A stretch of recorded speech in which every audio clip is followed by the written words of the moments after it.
À terceira de vez, já tentámos 2 vezes pôr este programa no ar, mas a rede 3G, não é a rede Wi-Fi, não está a funcionar. Bom, eu vou repetir tudo. Bem-vindo ao Pontapé de Canto desta semana, apenas num único programa, e vai passar a ser assim daqui para a frente, não só este, mas o Think Tank, porque a reação desse lado foi muito boa. Vai ser apenas num único take, como se costuma dizer em linguagem televisiva. E já agora, fica a saber que o conteúdo do programa de hoje vai ser Sporting e a situação explosiva que rodeia o clube, vai ser a análise dos convocados de Fernando Santos para a seleção que vai à Rússia, houve 1 ou 2 surpresas, e o António já vai falar disso, e finalmente, surpresas para mim, e finalmente vamos ter a antevisão da final da Liga dos Campeões entre o Real Madrid e o Liverpool. António, vamos por partes. Olá. Sporting. Olha, deixa-me começar pelo Aves. Pelo Aves. Pois, e por 2 razões. Primeiro, porque o Aves ganhou, não é? E ganhando tem mérito. E teve muito mérito na forma como soube aproveitar o momento conturbado que o adversário estava a viver. A equipa foi taticamente bem montada, com setores próximos, um meio-campo, uma espécie de casa das máquinas, a fazer com que os jogadores nunca deixassem demasiado. Não foi tanto uma questão de pressão, foi mais uma questão de roubar o espaço. Pois. Porque a equipa do Sporting não conseguia ter espaço para jogar dentro do bloco do adversário e viu-se muitas vezes tentada a jogar por fora e muitas vezes de um lado ao outro do campo, porque a equipa do Aves ia basculando e ia reduzindo o espaço também na proximidade da zona da bola. Mas sabes que me surpreendeu a forma como o Aves conseguiu prender o Willian e Batalha. Sim, é verdade. Também é verdade que houve ali alguma, e eu não sei, isso aí só mesmo o Jorge Jesus é que pode explicar, a semana do Sporting foi muito atípica. Por exemplo, acho que Brian Ruiz era um jogador que poderia ter feito algum sentido naquele jogo. Porque fisicamente está melhor. Pois, isso é aquilo que nós não sabemos, não é? Porque nós não sabemos o que é que foi a semana do Sporting e então não se sabe. Mas pronto, primeiro o Aves, não só pela forma como a equipa soube organizar-se do ponto de vista defensivo, como soube explorar depois os momentos de transição ofensiva, quase sempre com bola no Alexandre Guedes, que explorava depois as costas dos laterais do Sporting, porque estes eram sempre acompanhados pelos extremos do Aves e depois, em momento da recuperação de bola por parte do Aves, ganhava-lhe quase sempre as costas. Foi através de 2 contra-ataques que o Aves fez os seus 2 golos. Nota para o Kim, nota para o Alexandre Guedes também, nota para o Tissone, uma espécie de comandante das operações a meio campo, e depois nota para o José Mota e para aquilo que o José Mota fez no final. Eu percebo a frustração do treinador do Aves. Quando perguntasses-lhes tu aquilo que perguntasse, ele respondia sempre: vocês não nos respeitavam. É verdade. O discurso já vinha claramente engatilhado, acontecesse aquilo mas ele que escusava ter exagerado nessa. É verdade, eu acho que exagerou, eu percebo e sinto alguma compreensão, mas isto só para... Até porque eu sei que muitas das pessoas que estão do lado de lá também acham sempre que a culpa é dos jornalistas. Sempre dos jornalistas. E a culpa também foi dos jornalistas. Ora bem, eu vou dizer aquilo que penso, não tem que ser a verdade, é aquilo que eu penso.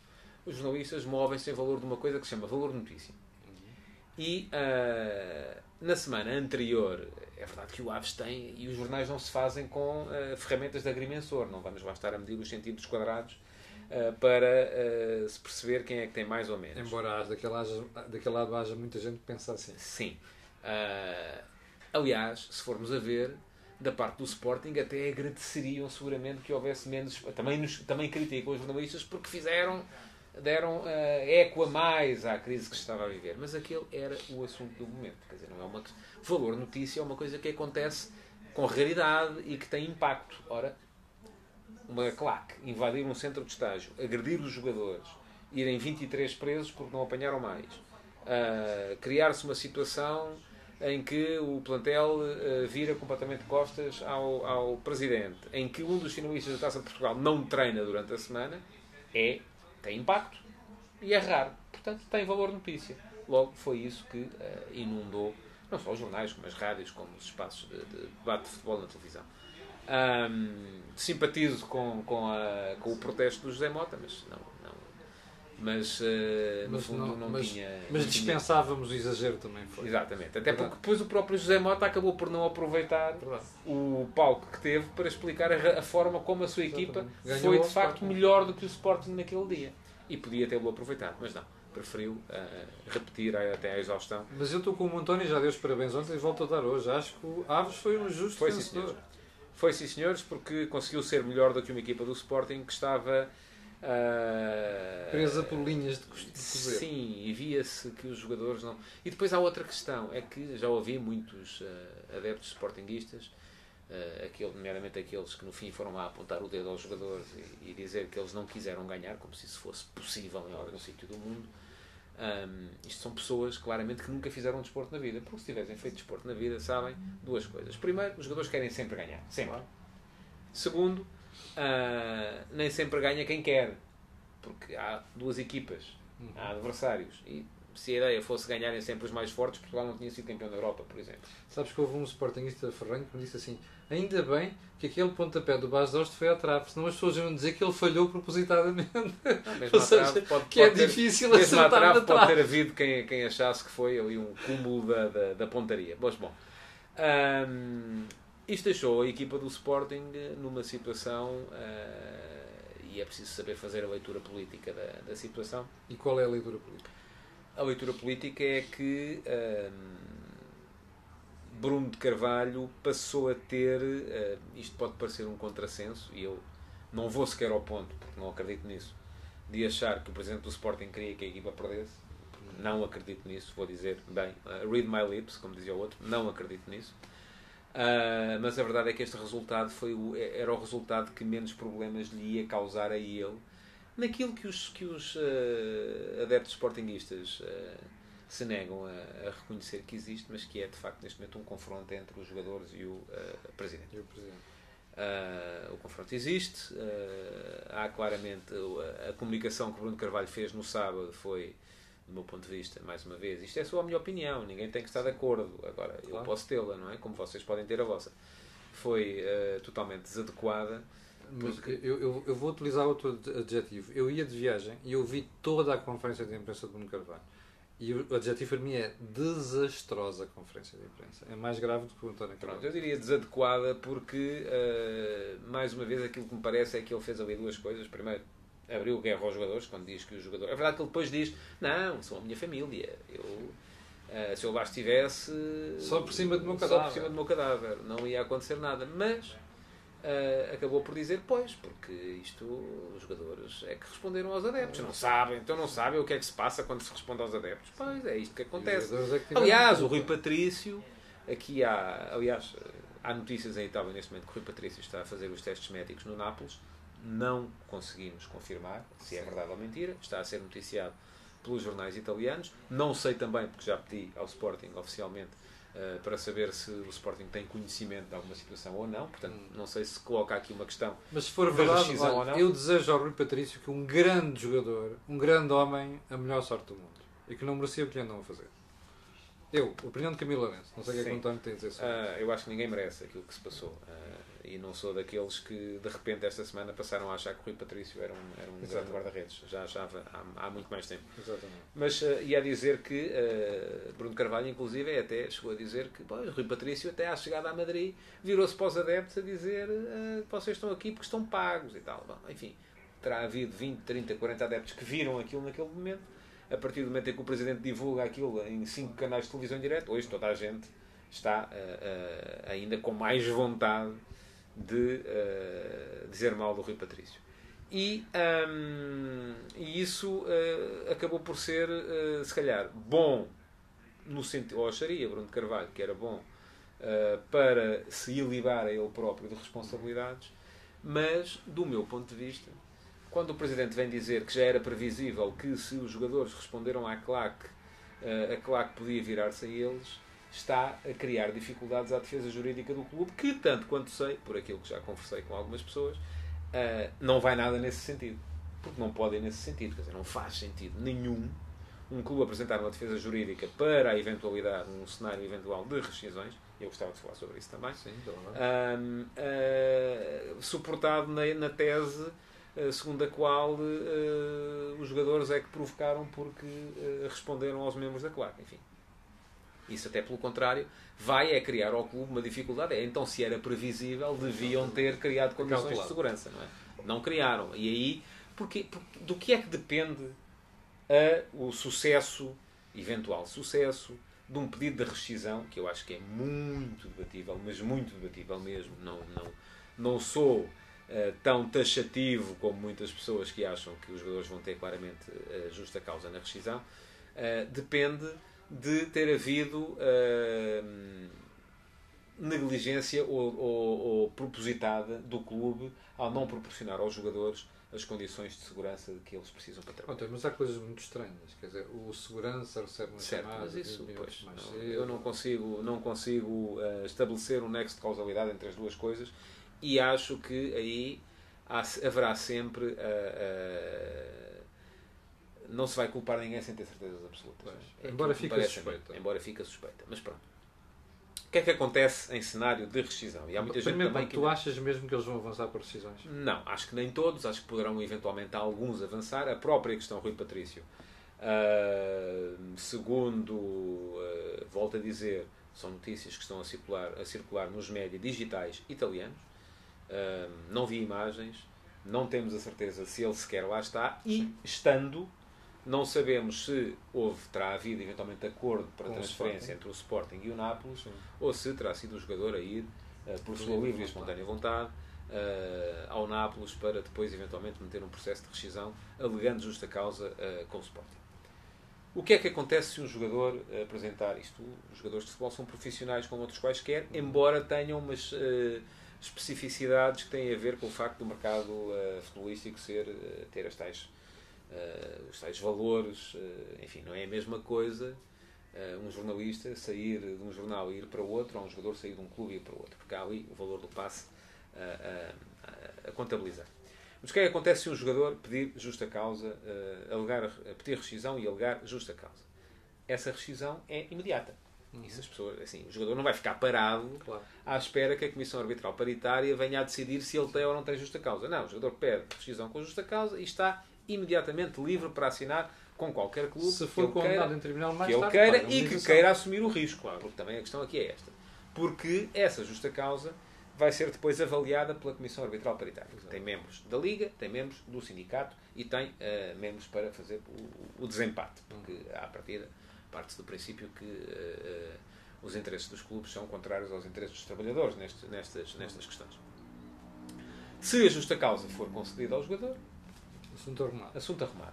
Se não for, o jogador vai ter que... E ao jogador, embora depois ele possa chegar a acordo com o clube que eventualmente o venha a contratar, vai ter de indemnizar o clube com o qual rescindiu, alegando justa causa que não lhe terá sido reconhecida. Sim. Mas enganam-se aqueles que acham que isto são os valores das cláusulas de rescisão. Não são. Isso seria um negócio da China. Íamos começar a ver os clubes a aviar nos seus jogadores forte e feio para eles pedirem justa causa, porque depois então conseguiam vendê-los pelas cláusulas de rescisão. Não. É um valor que é estipulado pela Comissão Arbitral Paritária e que não andará nem de perto nem de longe. Ou melhor, não andará perto, andará longe dos valores dessa cláusula de rescisão. Portanto, não é líquido que isto venha a ser um bom negócio para o clube se eles saírem. Agora, aquilo que eu acho, deixa-me só dizer mais isto, acho duas coisas. Acho que poucos jogadores do Sporting neste momento terão, assim, como é que é de dizer isto? Um mercado internacional que, apesar de tudo, seja melhor do que aquilo que eles encontram no clube, e se calhar menos jogadores ainda quererão assumir o ónus e o odioso de uma rescisão com justa causa para vir a assinar por um clube rival. E o clube rival só pode ser o Benfica, porque o Porto já, segundo rezam as notícias também, já terá garantido ao Sporting que não vai aproveitar-se desta situação. Ficando ainda por cima na mesma cidade, não é uma situação confortável, seja para quem for. Não foi para Carrilho, por exemplo. Eu nem quero falar de questões de segurança, porque, enfim, quero acreditar que as pessoas vão ter o bom senso de não entrar por aí. Não foi para Carrilho, por exemplo, uma situação confortável, tanto que ele nunca conseguiu render no Benfica aquilo que rendeu no Sporting e acabou por ter de sair pela porta pequena, como não será para ninguém. Hoje em dia, com as redes sociais, as pessoas não estarão a avaliar que as questões hoje em dia não são como eram há 25 anos, quando Paulo Sousa e Pacheco descenderam com o Benfica e assinaram pelo Sporting. Hoje há redes sociais, que são uma coisa, enfim, impõem-se a toda a gente de uma forma absolutamente avassaladora. António, mas agora imagina, porque eu vi, não sei se foi no Jornal de hoje ou de ontem, que o Bas Dost, por exemplo, estaria disposto a ficar se não ficasse o Presidente.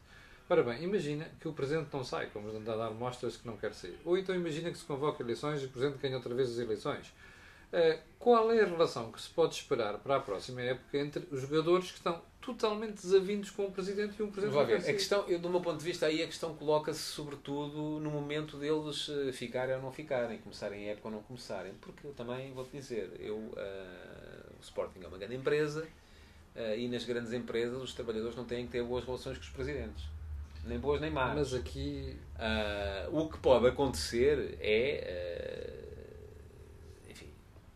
deixar de ter clima para estar no banco, mas isso também, sou-te franco, acho que não faz lá falta nenhuma. Eu também acho que não há muito tempo que não é esse o lugar dele. O lugar do Presidente é lá em cima, na tribuna, é a dirigir, e a deixar presidir. Um balneário ser gerido pelo gestor do balneário. Por quem gera o balneário, exatamente. Isso é aquilo que eu acho também. Agora veremos o que é que vai acontecer, porque há vários cenários possíveis. Veremos o que é que vai acontecer para já na quinta-feira, quando for a continuação da reunião de órgãos sociais, para perceber se Bruno Carvalho fica ou se cai.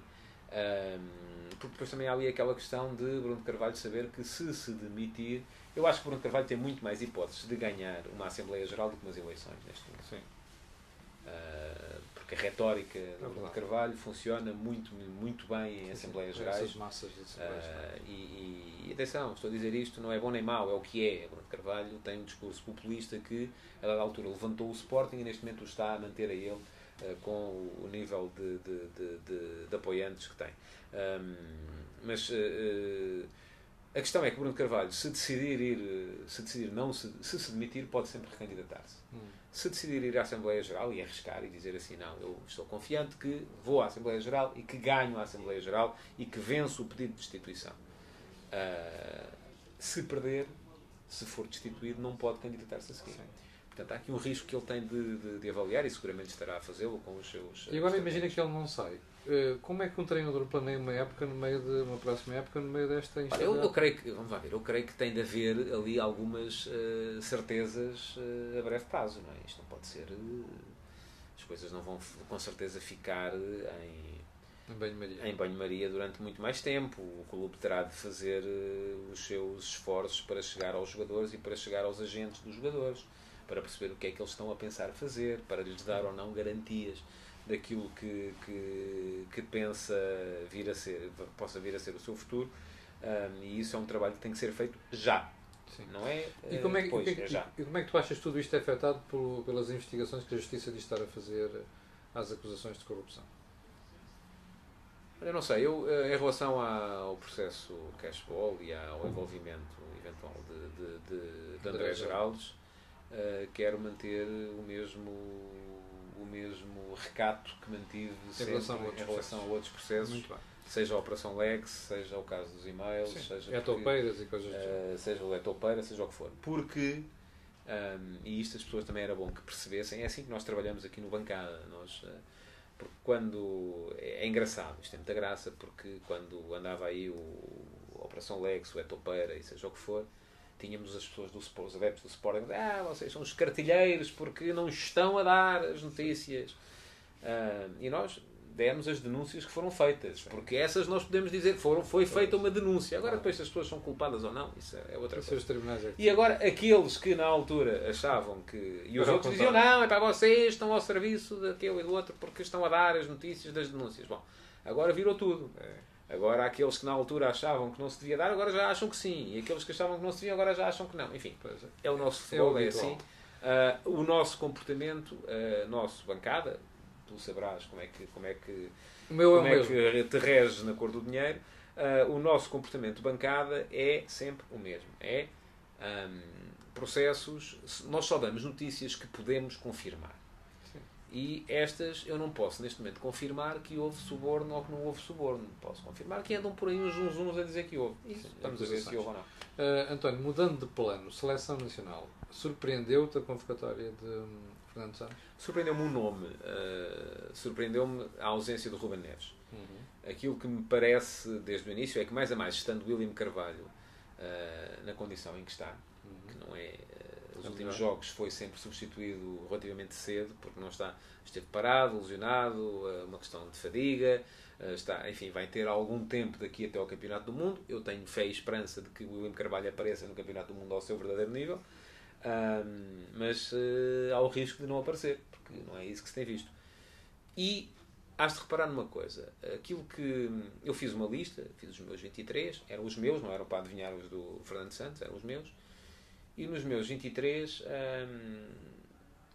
aproveitei o facto do Ricardo Pereira, que para mim era uma certeza nesta lista, poder fazer defesa direita, onde esteve a jogar no Porto este ano quase a época toda, ou defesa esquerdo, como jogou em França, no Campeonato Francês na época passada, ou até extremo direito, como o Sérgio Conceição chegou a utilizar algumas vezes, para poder, de certa forma, com esta polivalência, tapar algumas posições e poder chamar mais um homem em meio campo.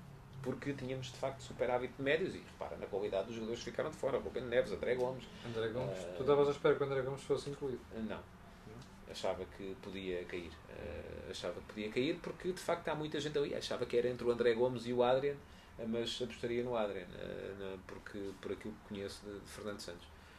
Não estava à espera que Rubén Neves caísse, porque precisamente aquilo que o Fernando Santos fez relativamente ao Rafael Guerreiro.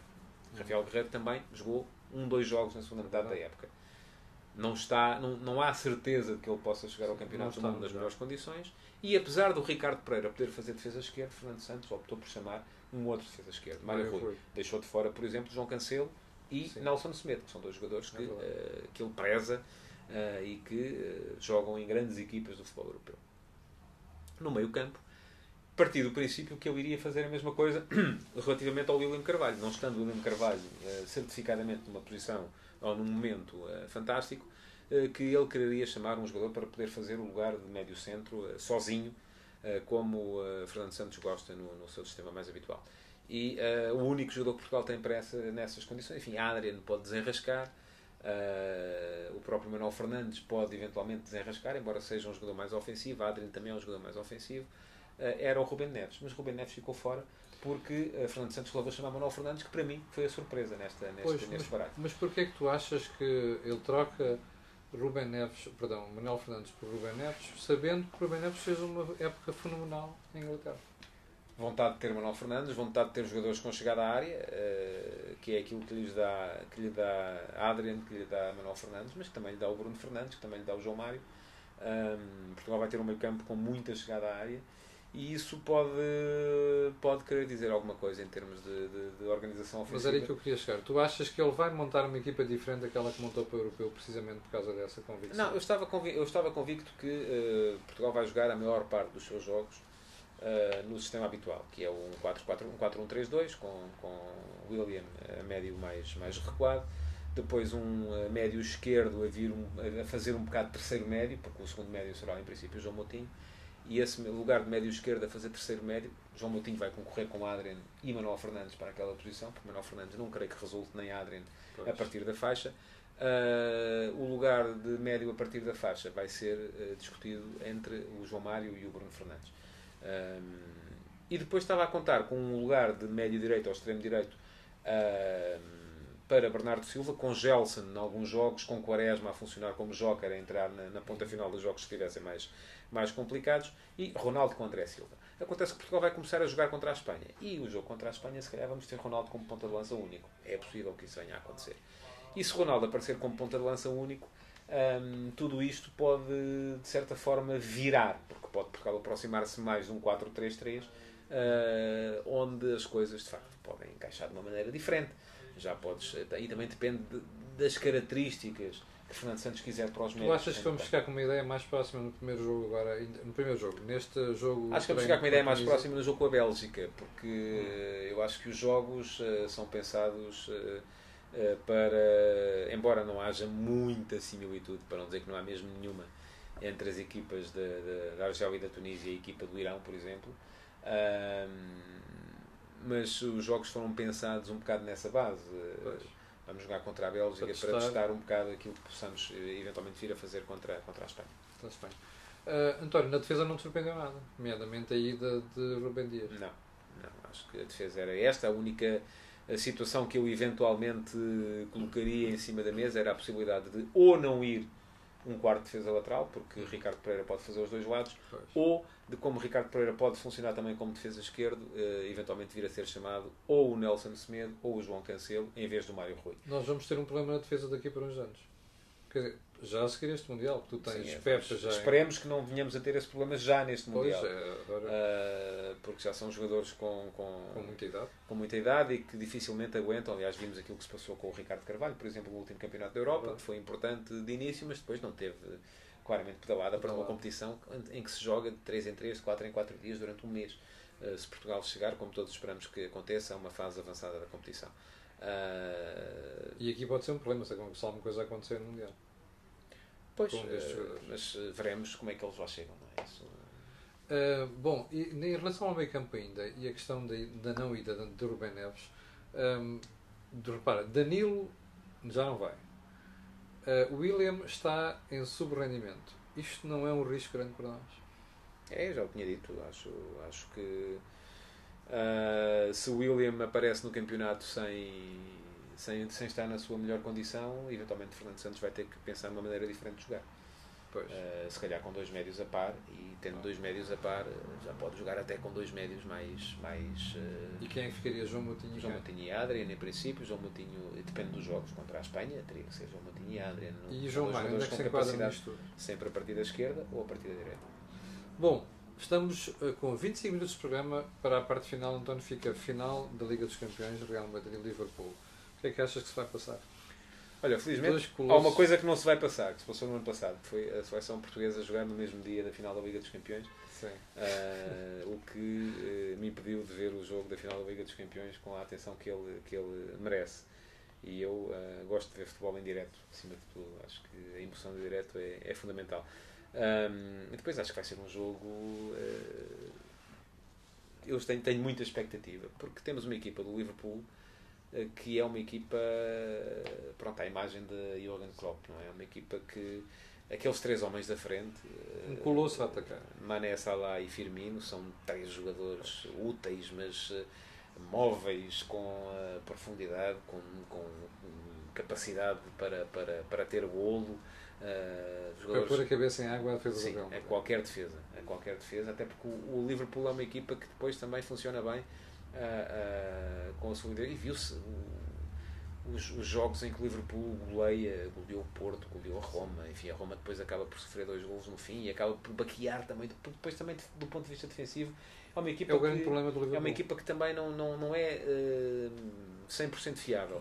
E do outro lado temos um Real Madrid que podemos continuar aqui todas as semanas a dizer que é uma equipa que funciona sobretudo à base das suas individualidades, mas a verdade é que tem individualidades de enormíssima qualidade.